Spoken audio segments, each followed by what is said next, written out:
Don't rush something you want to last forever. It takes time to build proper foundations, relationships, careers, creative pursuits.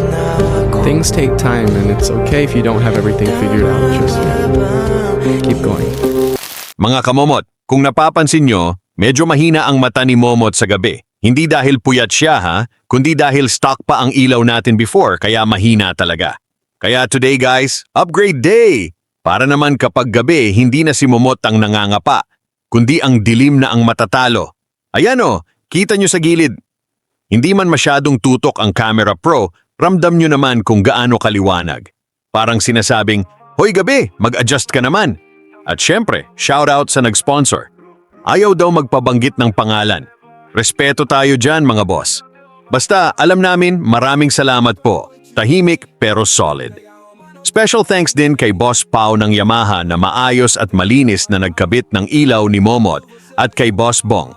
Walang arte, diretso trabaho. Solid! At para sa mga nagtatanong kung anong ilaw yan, Senlo po ang kinabit natin. Hindi lang pamporma, panglaban sa gabi. Kasi Senlo na ang mata ni Momot. Ride safe palagi. Tingnan nyo naman, ang daming bumibili at mukhang iisa lang ang dahilan. Ang apple of the eye today, Aerox. Makikita mo talaga.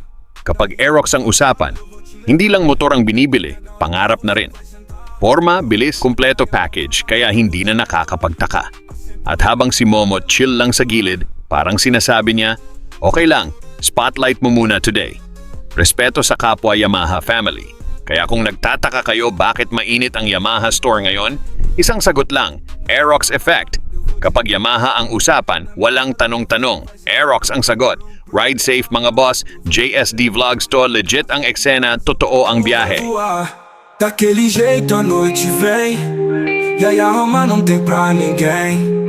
Vamos rodar até o sol raiar, na minha moto você vai se amarrar. Na Yamaha eu vou te levar, na minha garupa você vai sentar. Na Yamaha eu vou te levar,